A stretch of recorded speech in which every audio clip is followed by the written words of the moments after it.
Surviving infidelity. Cheating and the trauma afterwards. Worse than war trauma. I'll start by saying that my wife had an affair with her boss at work 3 years ago. I remember the day down to the second when I found out what was happening. With that said, I will also add that I am a combat veteran with 19 years of service and 6+ years in combat zones. The trauma from war pales in comparison to dealing with my wife's affair. I was prepared, somewhat, for war. I went through it with friends. I knew that no matter how bad things got, I'd either be dead or I'd have people there to go through the suck with me. Even once I got back talking about my experiences to friends or therapist is no issue.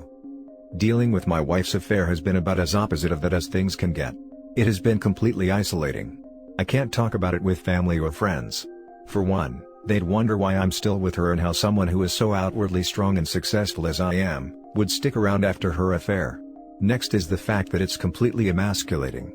The entire experience made me feel lower than whale dung at the bottom of the ocean. Next is that I'm just sad all the time now. The person who was my rock for so long, the person that I trusted with my deepest darkest secrets, the person that was the stability that I needed to be successful, and honestly to stay alive in combat deceived me. Not just deceived me, but betrayed my trust in the worst possible way imaginable. In the past when I was at my lowest points in life, my confidant was my wife. Now, she is the person that has caused me to be at my lowest point and she is the person I want to talk to. But I can't. Because she is the one that caused this to begin with. I know I'm just ranting now, but I'd spend the rest of my life in combat to not have to deal with the torture of my wife cheating. I can unequivocally say that this is the worst thing that has ever happened to me in my life. I know I should just get over it and move on, but I don't know how. I'm not a crier, but I lay awake at nights with tears rolling down my face, and there's no one I can tell. No one I can talk to. It's honestly a miserable existence. I'm sorry. We have been there. This is a place you can talk. I hated the fact I couldn't go to my wife with the pain as well. It's such a mind screw. The support person being the cause. Ugh. Finding this sub has been life-changing for me. I also felt like I had no one to talk to. At least here people understand. We absolutely believe how bad this hurt, and all the life-changing complexity that comes with that pain. I'm not really a crier either. When I found out, I cried and made horrible sounds I've never heard from myself or anyone before. After all this time, I don't really cry anymore about anything and probably never will. Hang in there, brother, and thank you for your service. Had no one to talk to. At least here people understand. We absolutely believe how bad this hurts. Yeah. It has numbed me in a way I didn't know was possible. Maybe this is a transition that everyone goes through in life. I don't know. I just know I was a lot happier and able to actually have feelings before. Jesus, she made the prison and you locked yourself in. You've got to let yourself out of the cage you're voluntarily holding yourself in. Tell your close friends and family and talk to them about it. Will your wife be embarrassed? Yeah, but too damn bad. Those were the choices she made and she can damn well live with the consequences. Why should you hold the majority of the burden? If you're staying for the kids, I'll tell you the best thing my parents ever did for me and my sister was break up. It was a much happier home with the two of them apart. If they grow up seeing two unhappy parents, they'll end up with the same relationship dynamic as adults, so you do better by them to go out and get into a healthy loving relationship so they can see what one is like. Same goes for your wife. If my parents had divorced, I'd probably have a much less messed up view of relationships, 100%. Staying together for the kids is BS of the most organic variety. 3 tours here. I was a fobbit, so no street cred. Although I did get yelled at when I got in an MRAP during a combined VBIED/ground attack. Long story. You do need to talk with somebody. Unit chaplain, fellow members of your unit with whom you were deployed, somebody. I'd wager you're not the only one going through this, although they might be silent about it as well, or not want to know. You should also speak to a non-military lawyer regarding your rights vis-à-vis divorce and a post-nuptial agreement if you remain together. There is no harm in individual counseling. TRICARE might cover that, I don't know. Now, this is going to seem harsh, but you need to hear this. Apologies in advance. 1. Never discount the possibility that this was not her only affair. 1a, cheaters only admit to what they think you know. This is known as trickle truth. 2. Paternity test your kids, if you have any. I'm not trying to plant seeds, but you need to be sure. 3. Marriage counseling. Be forewarned, you may find out more than you wish. Good luck, fellow soldier. Keep us posted. Truth is truth, and I appreciate you for it. As far as this being her only affair, I don't know. Looking back, it's very likely that she cheated when I was deployed. With that said, there were no indications that she cheated like there were this time. I've thought about this as well. On one hand, I doubt she'll just come out and admit it if it did happen. Not without any evidence.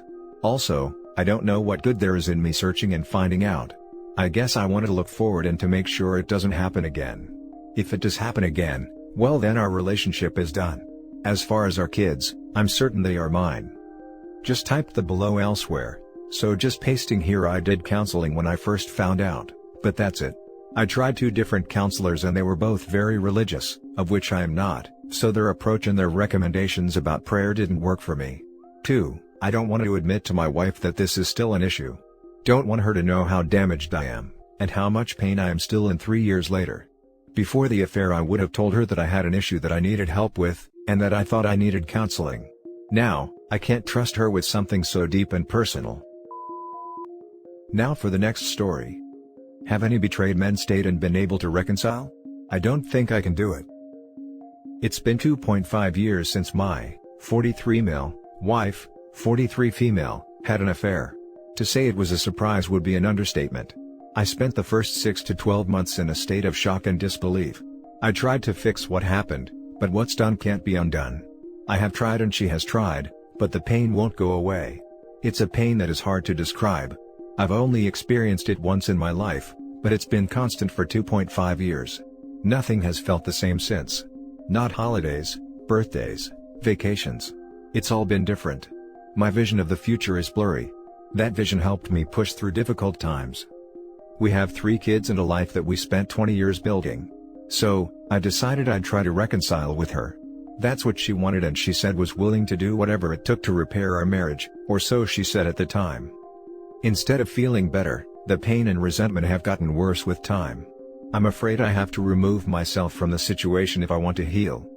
Are there any men on here that have successfully reconciled after their wife had an affair?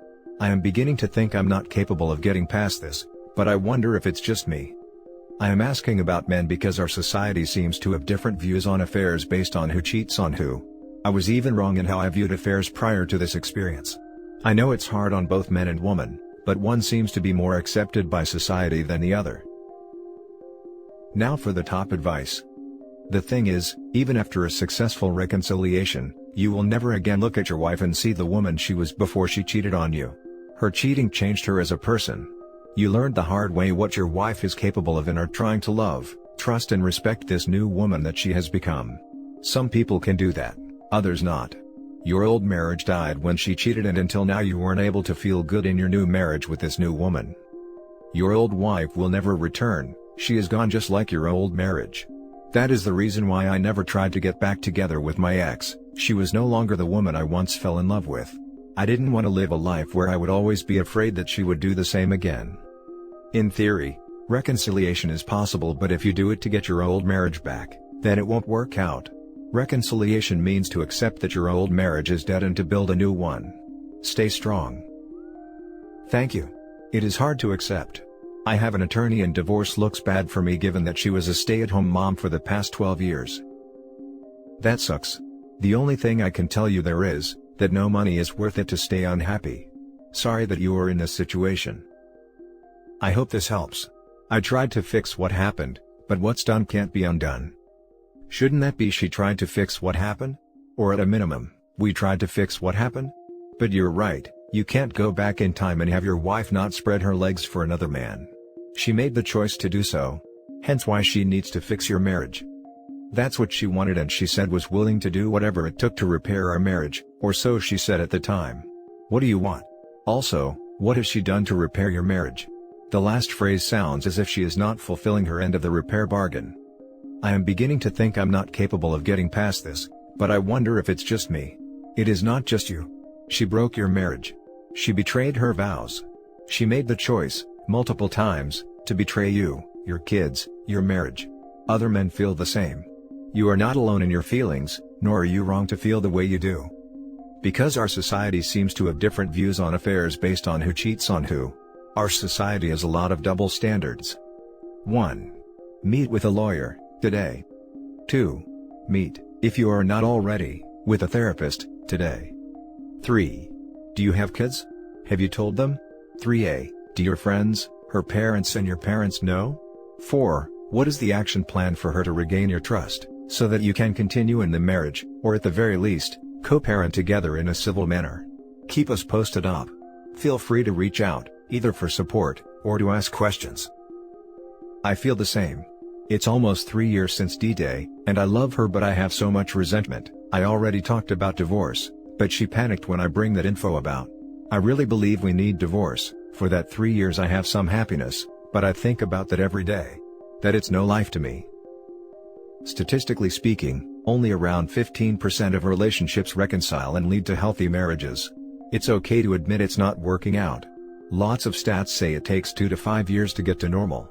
You're only on the lower limit of that bound. It's okay to admit that you're unhappy and want a brighter future. It's okay to be honest and decide it's best to move on. At least you're doing it as honestly as possible, unlike your wife. Now for the last story. I've never told anyone this. I mean I have, but never in full. It seemed too embarrassing, too raw. Made me look like too much of an idiot. I met a girl. Let's call her Beth. We bonded over the mistreatment our previous love interests had given us. I'd been cheated on, she had been screwed over by guys during college, and she would constantly tell me men are trash. I reminded her I wasn't but understood how she felt, and that I would do all I can to help her change this perception. We were great for maybe 9 months, I was very loving, her, not so much but that was okay, we still had a good balance, and one day when we were about to have intercourse, she just freaked out. It seemed a little odd but I understood, she just said she didn't want to be touched. We had already planned to move in together the next month and things otherwise were generally great.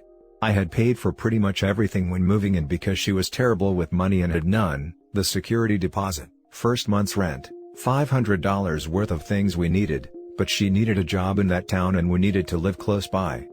She ended up hating this job and had to take a huge pay cut for another. Again, I said don't worry, your well-being is the most important, I'll cover what we need.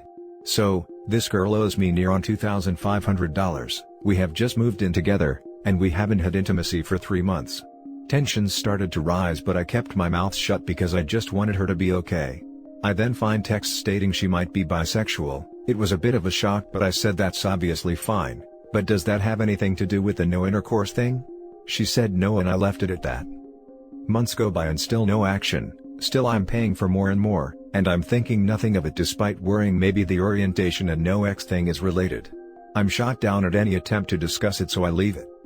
For our anniversary, I book a vacation to New York. The couple weeks leading up to the trip she's acting a bit weird but still says nothing, until breaking up with me out of the blue on the second night there. Bummer. We talk it out in the morning, agree it was silly and we will get back together, but she wants a week by herself to give her space. She tells me she still wants to talk, but despite knowing I'm going out of my mind ignores me at regular intervals, the Monday night not texting me to say goodnight until the morning, and basically laughs at the idea that it might be upsetting. I tell her the whole time, if you ever change your mind you need to tell me as soon as possible. By the Wednesday she's acting very positive, saying she loves me, and at last I'm feeling a bit more normal. I ask if maybe I could come back to the apartment on the Thursday night instead of Friday and she agrees. Thursday morning, she tells me she has a load of work to do and is it okay if I just come Friday? I said yes sure, but when she finished work on Thursday, she didn't text me back until 11 p.m. Sorry, I fell asleep on the couch doing work and just woke up. Not sure how I'm going to sleep now. Before going to bed 10 minutes later, I get there on Friday, with some flowers and a bottle, waiting for 8 hours for her to get home. I'm super nervous but excited. We can finally sort things out. She walks in, laughs at the flowers, she was never really a fan, but hugs and kisses me, but is clearly a little off. I realize she has changed her mind, which she has. I ask if there's anything else she has to tell me. Yup, she had invited a guy from work round, on the Monday night. She then went to his, on the Thursday night. Both times having some form of actual encounter. I hadn't slept with her for 6 months. She had lied to me all week in the worst state of my life, even after begging her to tell me if she ever changed her mind so I could begin to move on. I have never given so much of myself to someone to be given such little respect back. Especially someone who claims men are trash. I'm sorry Beth, you're trash. There's lots of bits I've missed but you get the idea. Now for the comments. Every time I've ever read that someone needs time and space to think, there's always another person involved. My mom said exactly the same from the start. Moms know best. Only one woman told me that, and yes, another dude. Long story short, I went to their country. For the nature of my work I travel a lot, and her job the same thing, and found the surprise, I drank myself out of that place. That sucks, dude. Hope you're all good now. Wait, you paid for almost everything? She wanted a break, and she got to stay in the apartment? She is trash. Good luck, you will find someone who values you and treats you with respect. I know. It's embarrassing looking back, haha. She also only ever paid back half. I'm with a great girl now, makes talking about the whole thing almost satisfying rather than painful now. There were so many red flags right from the start.